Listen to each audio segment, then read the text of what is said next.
Olá, pessoal, tudo bem? Eu sou a professora Ana Paula Gomes. Seja muito bem-vinda ao canal. Que são cláusulas pétreas? Que são direitos humanos e direitos subjetivos? Que são direitos públicos subjetivos, liberdades públicas, direitos civis, direitos de personalidade, garantias fundamentais? Quem são os titulares dos direitos fundamentais? Que é universalismo? Que é relativismo? Bem, iremos estudar tudo isso hoje. Vem comigo. A primeira coisa que você precisa compreender nesse momento é a teoria do limite dos limites dos direitos fundamentais, que tem a ver imediatamente com as chamadas cláusulas pétreas. Que teoria é essa? Os direitos fundamentais são passíveis de restrições, mas essas restrições são limitadas. A ideia basicamente é essa, por isso que o nome é limite dos limites. O limite dos limites decorre da Constituição e baliza toda a atuação do legislador. Refere-se à necessidade de proteção a um núcleo essencial do direito fundamental. Esse núcleo essencial dos direitos fundamentais são as cláusulas pétreas. E nós podemos entender essas cláusulas como a ideia de limite dos limites. Se a cláusula é pétrea, ela pode ser até fortalecida, jamais restringida, já que estamos diante do núcleo essencial dos direitos fundamentais. A teoria do limite dos limites tem a ver, como eu já adiantei, as cláusulas pétreas, tem a ver com as cláusulas pétreas constitucionais. Basicamente, que são cláusulas pétreas, direitos e garantias individuais fundamentais, e vocês podem ver as cláusulas pétreas lá no artigo 5º da Constituição, por exemplo. E, como eu já adiantei também, essas cláusulas pétreas podem ser modificadas no sentido de seu aprimoramento, aperfeiçoamento, expansão. Elas não podem ser abolidas. Se trabalha com a interpretação em favor da pessoa. Essa é a ideia da teoria do limite dos limites aos direitos fundamentais. Observação: as cláusulas pétreas não necessariamente são criadas pelo poder constituinte originário. Não necessariamente elas surgem com a própria Constituição. Elas podem chegar também via emendas constitucionais, que é o que eu vou mostrar agora. Exemplo: Tratado das Pessoas com Deficiência, que é a Convenção de Nova York. O Brasil internalizou a Convenção de Nova York com status de emenda à Constituição da República. Então, observe que quando a Constituição foi publicada em 5 de outubro de 88, não havia essa proteção e o fomento ao dever jurídico de alteridade quando a Constituição surgiu em 5 de outubro de 88, a nova Constituição. Porém, essas normas protetivas às pessoas com deficiências foram ratificadas posteriormente no Brasil. O Brasil é signatário da Convenção de Nova York e, ao internalizar a convenção, internalizou essa norma com status de emenda à Constituição. Então, nós temos direitos fundamentais que foram expandidos, foram aprimorados. E o bom exemplo aqui é exatamente o Tratado das Pessoas com Deficiência, que é a Convenção de Nova York. Tudo isso mostra que o Brasil adota a teoria do bloco de constitucionalidade. E o que diz essa teoria? É o conjunto de normas materialmente constitucionais que, junto com a Constituição codificada, forma bloco normativo de nível constitucional. A gente tem a Constituição e tem normas que se agregam posteriormente à própria Constituição e se forma a ideia de um bloco normativo de nível constitucional. E o melhor exemplo aqui é a Convenção de Nova York. Repito, internalizada no ordenamento pátrio, com status de emenda à Constituição. Então, a gente tem essa ideia de bloco de proteção aos direitos individuais fundamentais. Ana Paula, eu quero entender melhor. Quais são esses direitos individuais fundamentais? confere o artigo 5º da Constituição que você vai ter uma dimensão da importância da discussão desse assunto, tá certo? Por sinal, o artigo 5º cai muito em concurso público, não deixe de dar uma olhadinha. Bem, correlacionando esse conteúdo a conteúdo passado aqui do canal, nós já estudamos, em vídeo anterior, os limites dos direitos fundamentais na perspectiva da teoria interna e da teoria externa. Nós não falamos do limite dos limites, né? Eu deixei para falar sobre esse conteúdo hoje. Mas eu vou só recordar o que nós já estudamos. Vertentes teóricas dos limites dos direitos fundamentais, teoria interna e a teoria externa, elas rivalizam, nós vimos isso. Para a teoria interna, não é função do intérprete restringir a eficácia dos direitos fundamentais. Já a teoria externa admite a restrição a direitos fundamentais, porque a teoria externa defende a ideia de que restrições atingem o exercício do direito e não o direito em si. E a teoria externa trabalha com o modelo de normas regra e normas princípio, todas elas com força cogente, né? Nós estudamos isso em vídeo anterior. Hoje, o nosso ponto de partida foi trabalhar com o que não pode ser restringido de forma alguma, que é o limite dos limites, que são as cláusulas pétreas. Elas podem ser até expandidas, restringidas jamais. Bem, dito isso, vamos estudar agora o que são humanos deveres. Cai muito na sua prova com a nomenclatura direitos humanos. Eu prefiro chamar humanos deveres, que eu acho a nomenclatura mais técnica. E vamos estudar outros conceitos. Bem, direitos humanos. Por que eu evito utilizar essa nomenclatura, principalmente em provas escritas? Porque todo direito é um produto humano. O direito é um objeto cultural, e se é um objeto cultural, é um produto humano. Eu tinha uma professora minha que dizia que essa nomenclatura, ela guarda uma técnica em si, já que todo direito é humano, já que é um objeto cultural. Então, como eu sigo essa linha de raciocínio, eu prefiro denominar humanos deveres, mas advirto a você que na sua prova, possivelmente, o examinador vai trabalhar com a nomenclatura direitos humanos, tá certo? E o que é isso? São princípios universais que protegem a igualdade e a liberdade íncitas a todos os seres humanos. Esses humanos deveres encontram-se previstos na ordem jurídica internacional. A perspectiva aqui é uma perspectiva internacional. Quando a previsão vem do próprio ordenamento interno, nós denominamos direitos fundamentais. Se a previsão vier de tratados internacionais, normalmente nós intitulamos direitos humanos. A diferença é essa. Exemplo de direitos humanos: as proteções decorrentes da Convenção sobre a Eliminação de todas as formas de discriminação contra a mulher. Aqui eu já trouxe outro exemplo para vocês.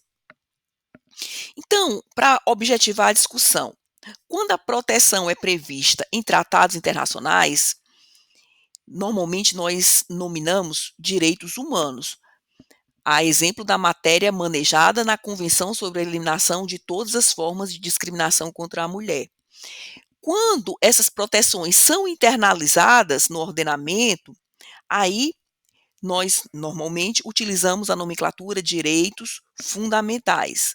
Basicamente, a diferença diz respeito à norma que rege o conjunto protetivo manejado, tá certo?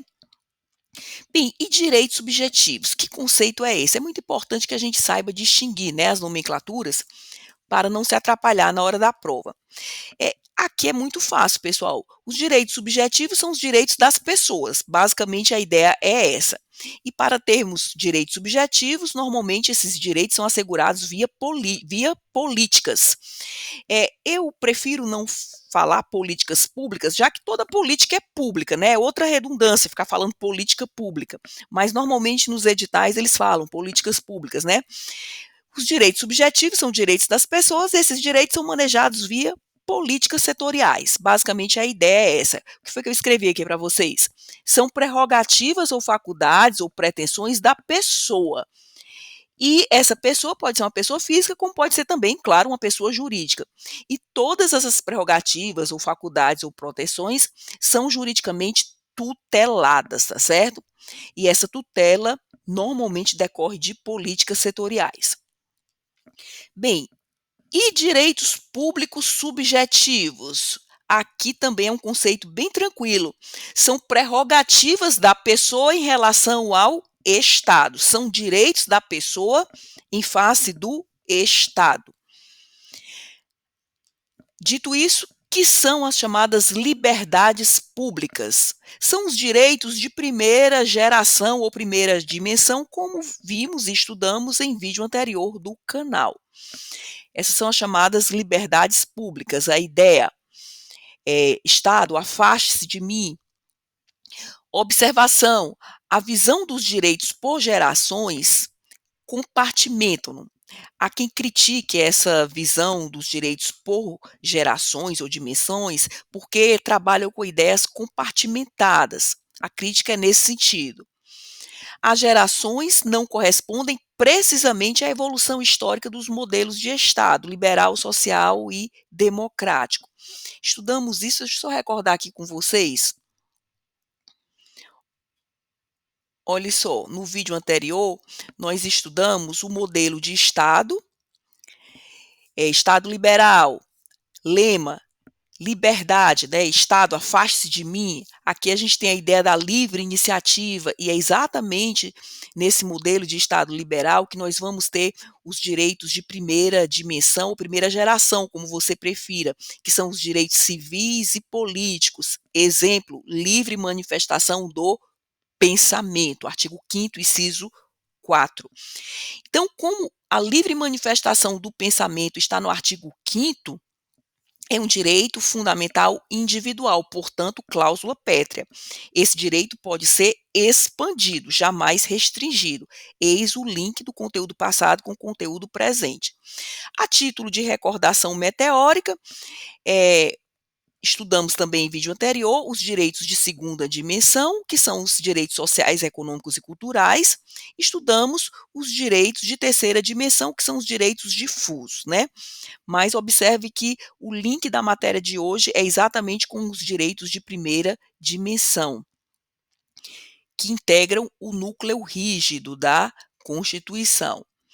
Bem, pessoal, então acho que agora fica fácil vocês recordarem, né, fazer a associação.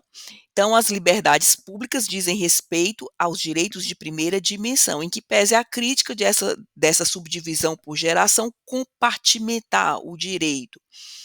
Mas é importante que a gente entenda essa nomenclatura, porque às vezes o examinador trabalha com ela em prova e a gente fica meio perdido, né? Se ele falar de liberdades públicas, normalmente ele está querendo falar dos direitos de primeira geração, aqueles direitos lá do artigo 5º, basicamente da Constituição, a exemplo da liberdade de manifestação do pensamento. Bem, Ana Paula, e também a gente lê muito essa história de direitos civis. O que é isso? Olha só, os direitos civis dizem respeito a uma terminologia norte-americana para os direitos fundamentais. No Brasil, normalmente se trabalha com a nomenclatura de direitos fundamentais. No modelo norte-americano, normalmente se trabalha com a nomenclatura de direitos civis.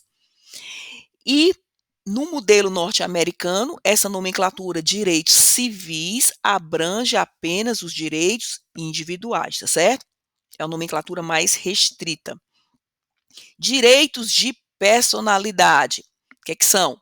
São os direitos do indivíduo na esfera privada.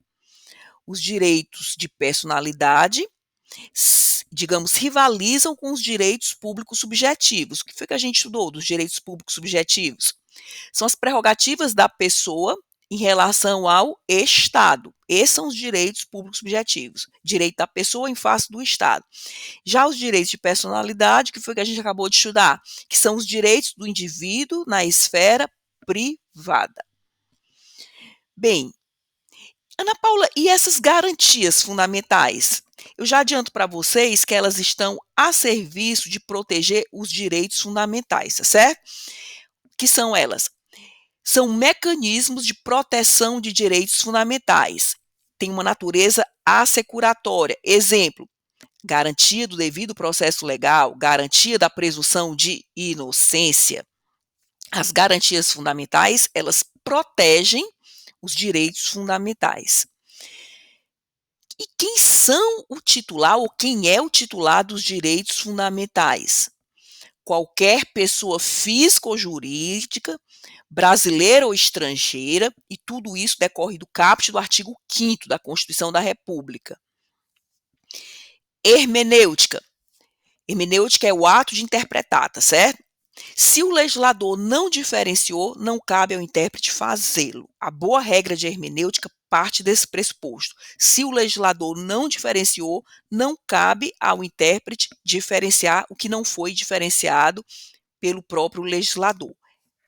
Então, quando iremos interpretar direitos fundamentais, quando formos interpretar direitos fundamentais, temos que utilizar essa boa técnica. Se não houve diferenciação pelo próprio legislador, não cabe ao intérprete fazê-lo, já que o intérprete não é legislador. Essa é a ideia, tá certo?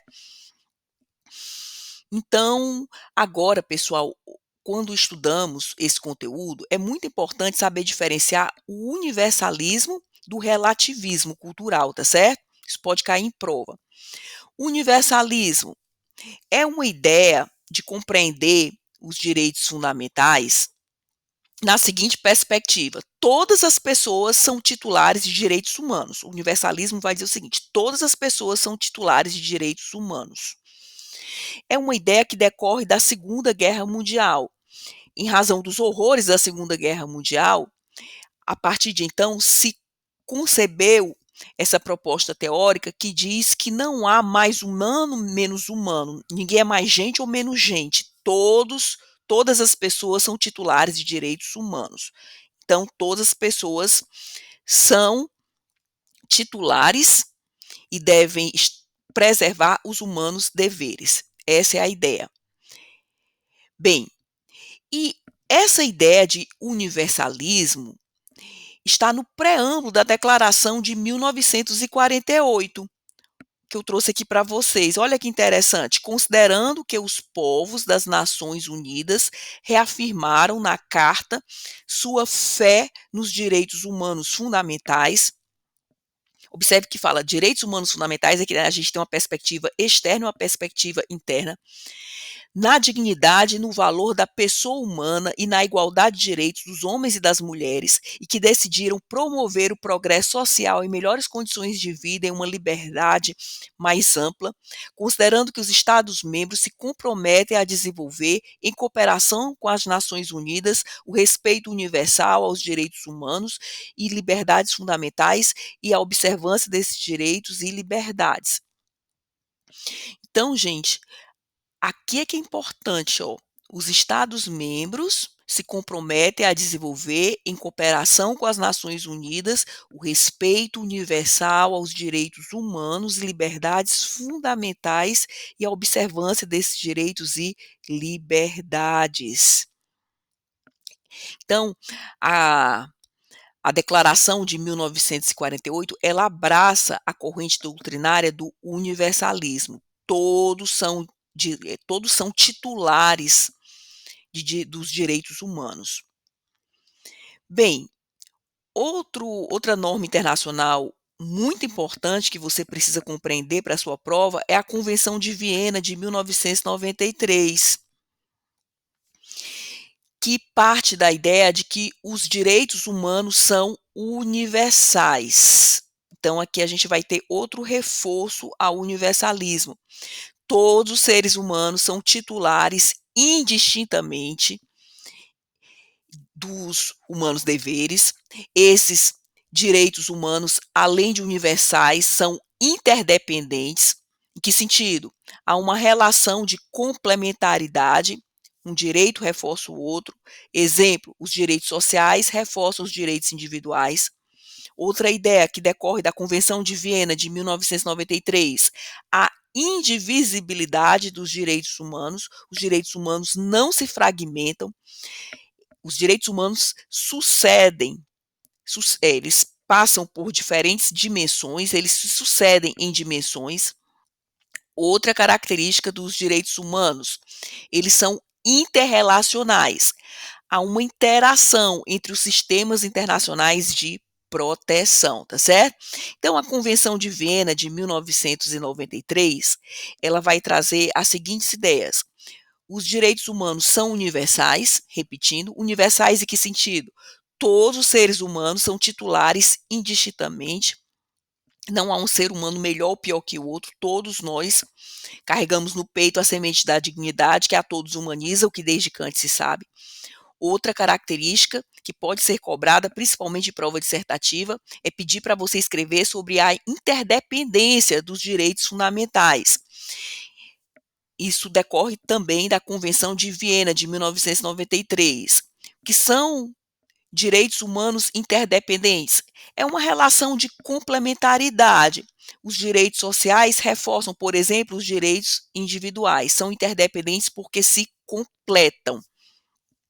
O que é que significa a perspectiva da indivisibilidade dos direitos humanos? Eles não se fragmentam, eles sucedem em dimensões, eles têm dimensões, mas eles não são fragmentados. E o que são direitos humanos interrelacionais? Aqui nós vamos ter a interação entre os sistemas internacionais de proteção. Há vários sistemas internacionais de proteção e eles interagem, eles dialogam. Bem, estudamos o universalismo, tá certo? Agora há uma corrente chamada relativismo que você precisa compreender, tá certo? Que rivaliza com o universalismo. O que é que diz o relativismo? Os meios culturais e morais de uma sociedade devem ser respeitados, ainda que em prejuízo dos direitos humanos. Então, tenha muito cuidado com essa vertente teórica do relativismo. Particularmente, eu me filio à corrente do universalismo. Porque eu considero um marco histórico muito importante para a humanidade a Declaração de 1948 e eu considero a adequação da Convenção de Viena de 1993. Mas não é todo mundo que pensa dessa forma, tá certo, pessoal? Há também essa corrente do relativismo, que vai defender que os meios culturais e morais de uma sociedade devem ser respeitados, ainda que em prejuízo dos direitos humanos. Há quem pense dessa forma. Então, você precisa compreender essas diferenças teóricas, tá certo? Bem, dito tudo isso, vamos resolver uma questão de concurso, né? Já faz tempo que a gente não faz questão de concurso. Olha só que questão interessante da banca CESP ou SEBRASP, como você prefira, uma questão antiga, mas o assunto é um assunto que perpassa os tempos e pode ser cobrado nessa perspectiva em diversos concursos. Essa questão de 2008, eu diria que ela é atemporal, tá certo? Sempre cai. Olha só, a teoria dos limites serve para impor restrições à possibilidade de limitação dos direitos fundamentais. Certo ou errado? E aí, o que é que você acha? Por tudo que a gente estudou no vídeo antecedente e neste vídeo de hoje, será se a teoria dos limites, observe que aqui não está falando o limite dos limites, está falando limites genericamente, serve para impor restrições à possibilidade de limitação dos direitos fundamentais? Certo ou errado? Por todo o exposto, certo, né, pessoal? Principalmente se você analisa, olha só, a teoria externa. A teoria externa, ela admite restrições aos direitos fundamentais, aí defende a bandeira que, na verdade, não seriam restrições aos direitos, mas ao exercício do direito e não ao direito em si. E aí é da teoria externa essa divisão de norma-regra e norma-princípio, né? Nós vimos isso hoje e no vídeo antecedente com mais detalhes. Bem, então, as limitações devem ser feitas nos limites legais, sem que se afronte o núcleo essencial dos direitos fundamentais. Para conciliar tudo isso que a gente estudou, entre o vídeo passado e o vídeo anterior, eu diria que as limitações não podem atingir o núcleo rígido ou as cláusulas pétreas, tá certo? Porque há a ideia do limite dos limites. Essas restrições não podem atingir as cláusulas pétreas, que por sinal podem ser até expandidas, podem ser ampliadas, jamais abolidas, tá certo? Bem, eu acho que aqui nós fechamos esse eixo teórico. Banca CESP entende que a teoria dos limites serve para impor restrições à possibilidade de limitação dos direitos fundamentais. E eu espero que o conteúdo tenha sido útil. Gratidão por sua audiência. Até o próximo vídeo.